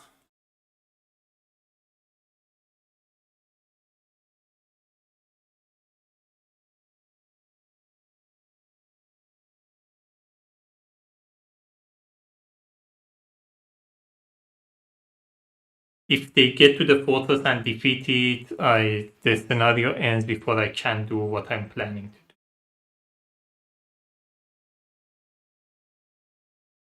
do. So I need to be careful with what I'm doing. I don't want to deploy too little either because these are coming my way. We have extra architect coming my way. It's just too much. I think I still want to deploy some of one just at least. That's 9. I still have 4 left. Yeah, I'm gonna deploy Hummingbird.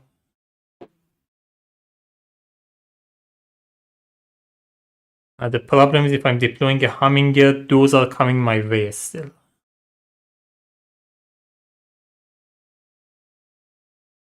Guess I can deal with those with Jailana.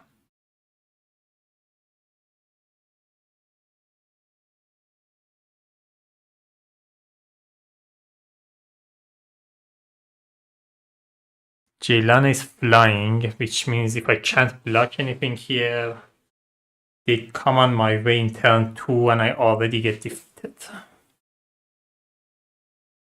Although I can defeat the first one in the first thing, and the second one can't get there in turn 2.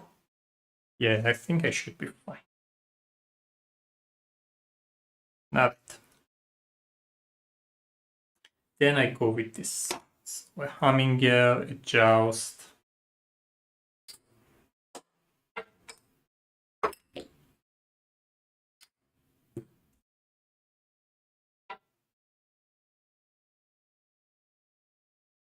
Angela.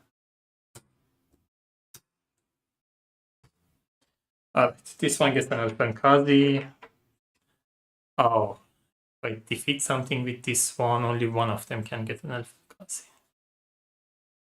I think with Jaylan I can wait, it's not a big deal. Alright.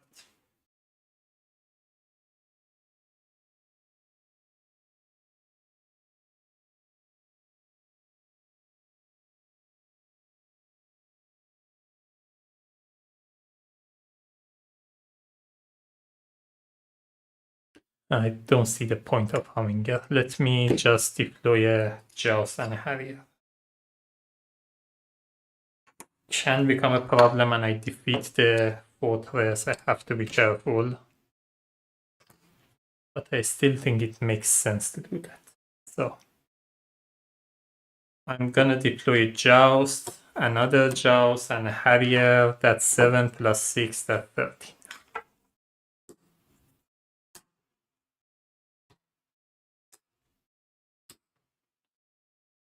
At Brown and first, Battleborn moves 1, 2, moves 1, Aegis moves 1, Sausage moves 1, 2, Architect moves 1, 2.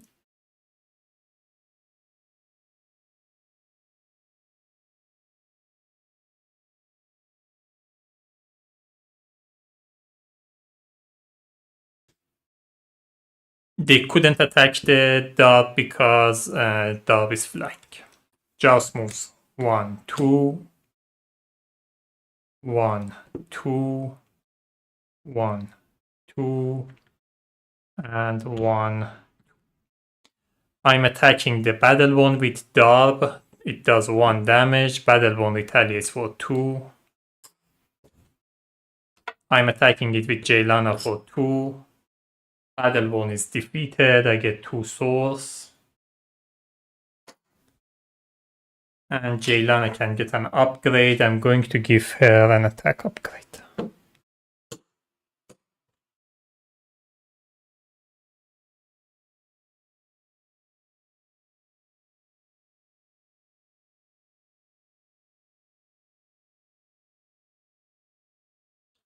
At Battleborn moves 1. Displace this one. And 2. Aegis moves 1. Sausage moves 1. Architect moves 1, 2. 1, 2, 3, 4. It still doesn't have range. Battleborn at Aspire fires. 2 damage. Battleborn attacks the Joust. Joust retaliates, defeats Battleborn. I get 2 swords.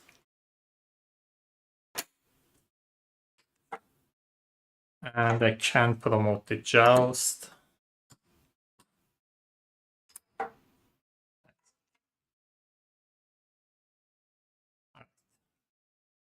Joust moves 1, 2, moves 1, 2, 3, moves 1, 2, 3. Aegis moves 1, 1, 1.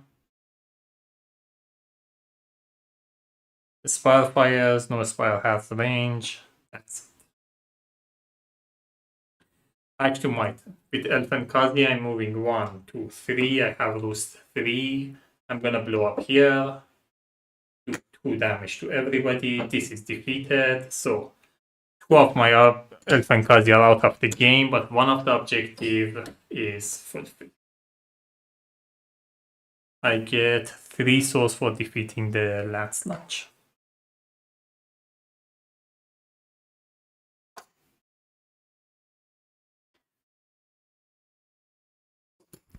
There is still time before Architect gets here, so I'm gonna wait a little.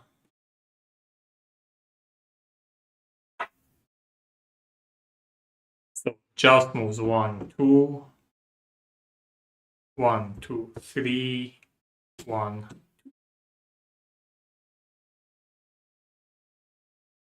Aegis moves 1, Sausage moves 1, Architect moves 1. Sausage has range on this one, it attacks this one.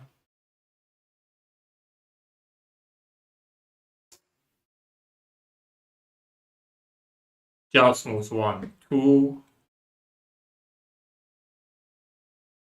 Joust moves 1, 2. Harrier moves 1, 2.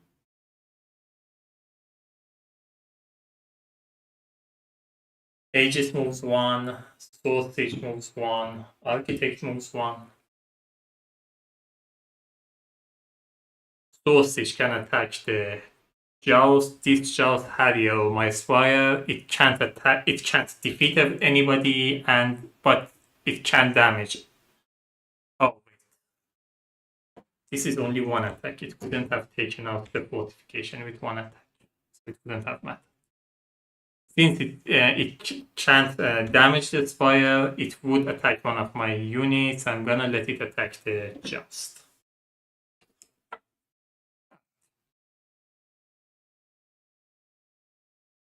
Joust moves 1, 1, 1. Attacks Aegis for 2. It's reduced by 1 because of armor. Aegis is still defeated. I get 3 souls.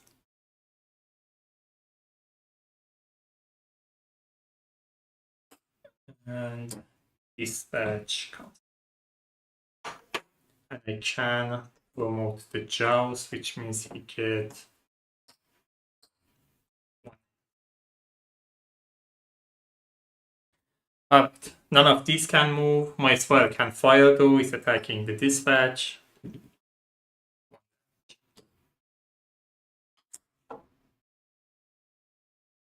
So dispatch attack can attack this one or this one. Since it can defeat this one, it defeats this one.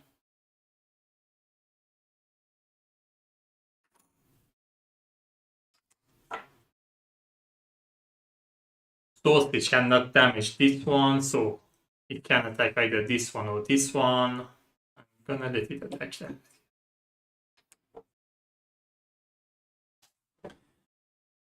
Back to my turn. Harrier moves 1. Joust doesn't move. With Joust I'm attacking. I do Fury. I do Eager.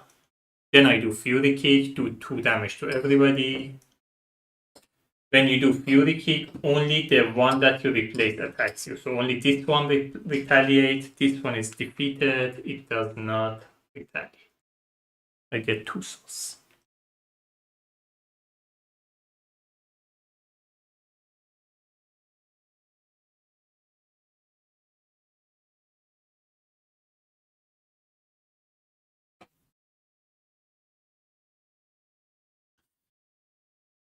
We go to their turn. Sausage doesn't move. Architect doesn't move. Sausage can attack Harrier or Joust. I'm gonna let it attack the Joust. Joust retaliates, defeats the Sausage. I don't get any source. Dispatch comes up.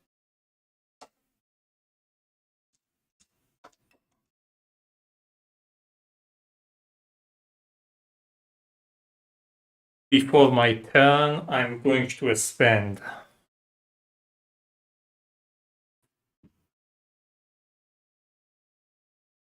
I'm going to spend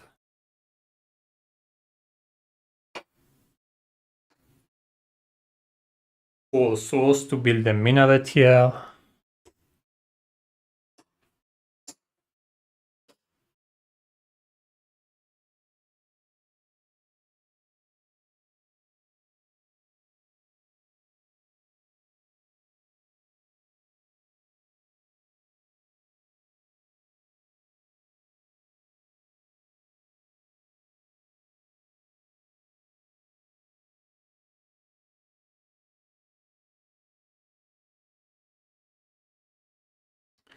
So Harrier moves 1, Joust doesn't move it.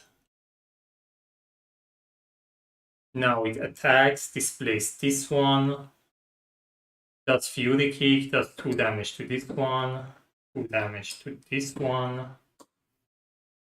Dispatch retaliates. Attacks the Joust. Harrier attacks the dispatch. If it's dispatch, I get 3 souls.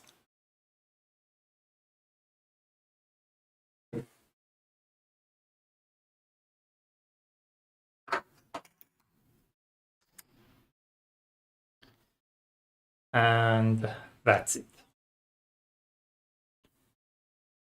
We go to Brownen's turn. Architect attacked the Joust. Sorry, before that, my highlight attacked the Architect. 1 damage. Now Architect attacks the Joust. The Joust is defeated. Oh, wait. When the joust did the attack, it would have been in the range of this one, which means this would have attacked it. Yeah, joust would have been defeated already.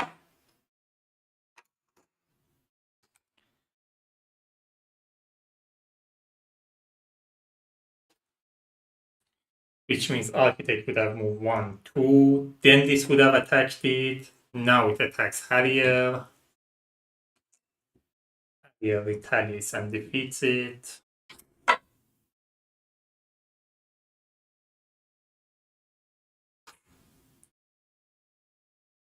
Can promote Harrier, it doesn't matter.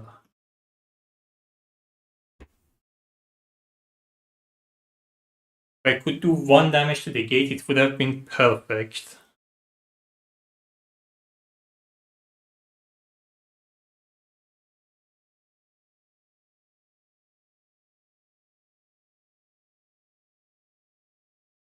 But I'm 1 movement short with the Harrier.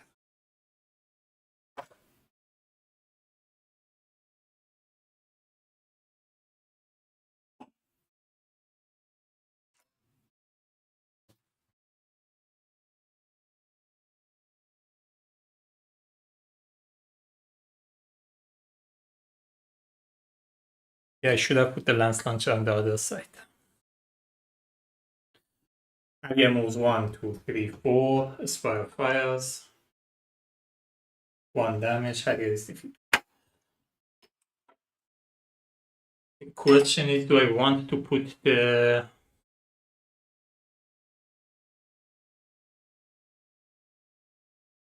Do I want to add the Joust right now?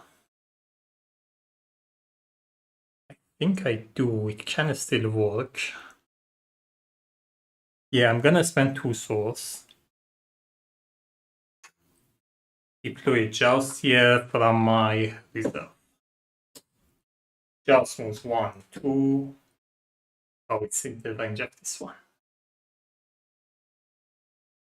Spire fires. Other Spire fires. Yeah, I should have definitely put it here. That was a mistake. If I put this here, I could have gotten here. Did the damage get this to 1? Then I would have been defeated. It wouldn't have mattered. With the quickest strike, I could have attacked them before they can attack me. Can I deploy this one here? Let me read this again.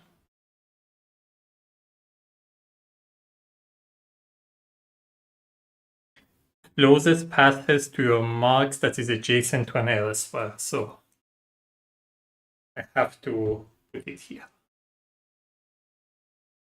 Because that is the closest passage to my mark.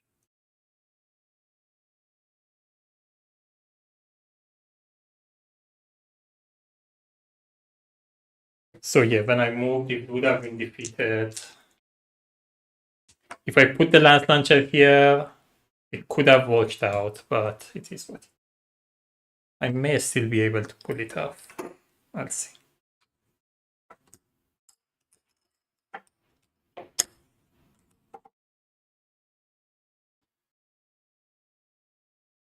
Could have, if one of my hero, yeah, I should have got the darp to their fortress. That way I could have done it. We go to wave 5.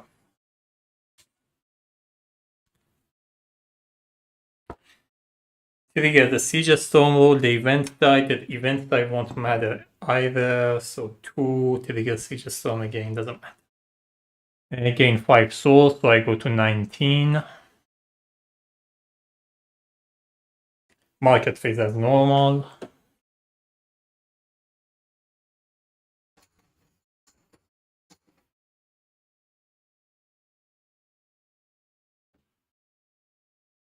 So we have the bunker, mountaineer, and wind funnel. I don't think I want any of them.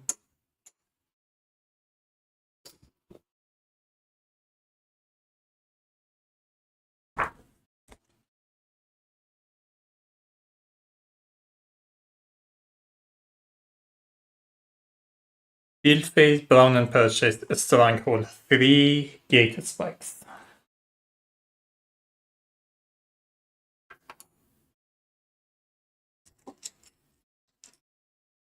So it's the same as gate dispatch, it's just that now also the adjacent one then attack it get retaliated to.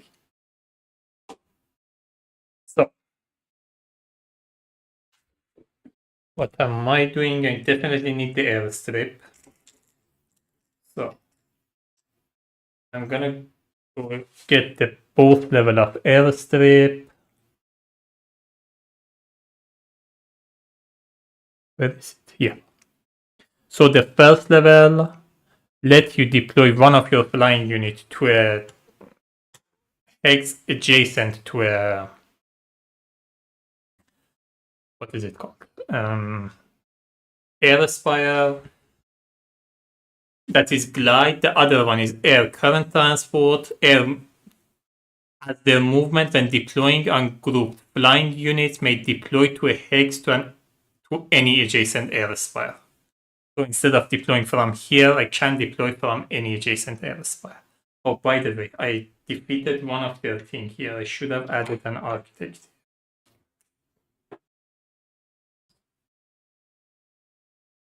So that's gonna cost me 6. I'm putting this thing here.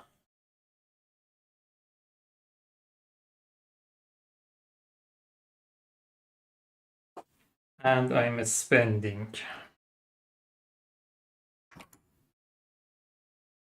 4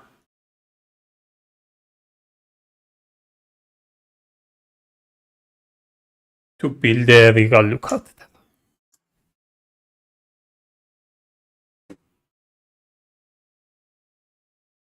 Where did I put the regal lookout? Just had it in my hand.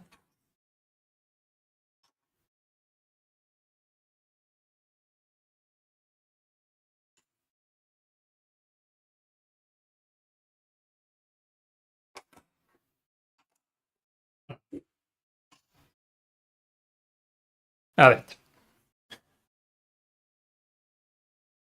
I think that's all I build. I don't need to build anything else.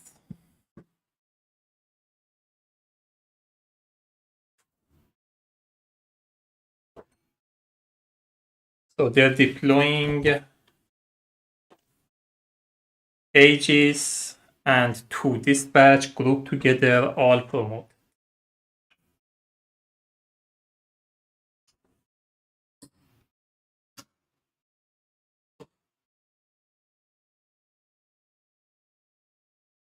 Both Siege and Aegis.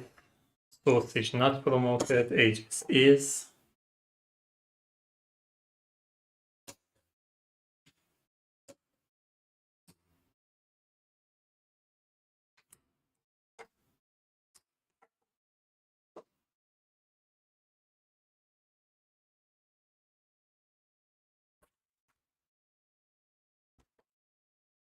Just need to check something. You are allowed to direct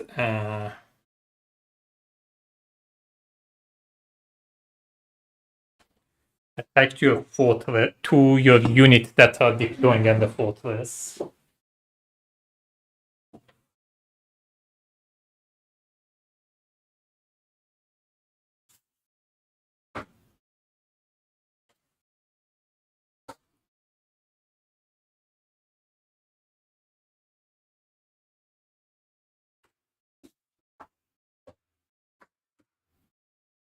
I don't know if AI does that as well or not. I'm not sure about that.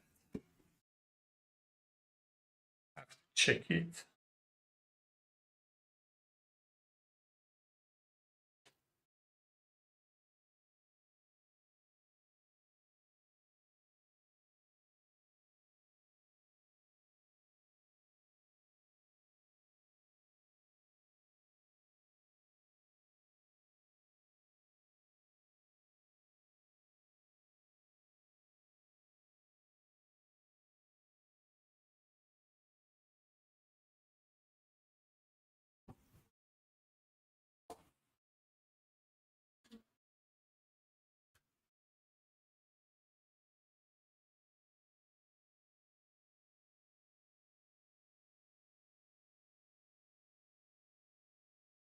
So when AI's fortress gate is attacked while there are units in the deployment stack, it will not assign the damage to the unit and will instead take the damage on its gate and retaliate as normal. Okay. So it's going to work. I'm deploying DARP. I have 12 CP and whatever this gives me. Nothing. It doesn't matter though, I'm not deploying anything. I think I can just finish the game. So this one gets an Elfen Kazi. When I'm deploying DARP, dive is flying. Instead of deploying from here, I can deploy it from here. I'm going to deploy DARP here. This one has a range on me. 1 damage. DARP attacks the fortress. The fortress should have 3, not 1. That's why I put the DARP in the first place. So it attacks the fortress. Fortress retaliates, defeats DARP. Then I'm going to move Elfen Kazi, do 2 damage. So the fortress is defeated. And Elfen Kazi is out. And everything else also get 2 damage. Doesn't matter, that's the end of the game because the fortress is defeated.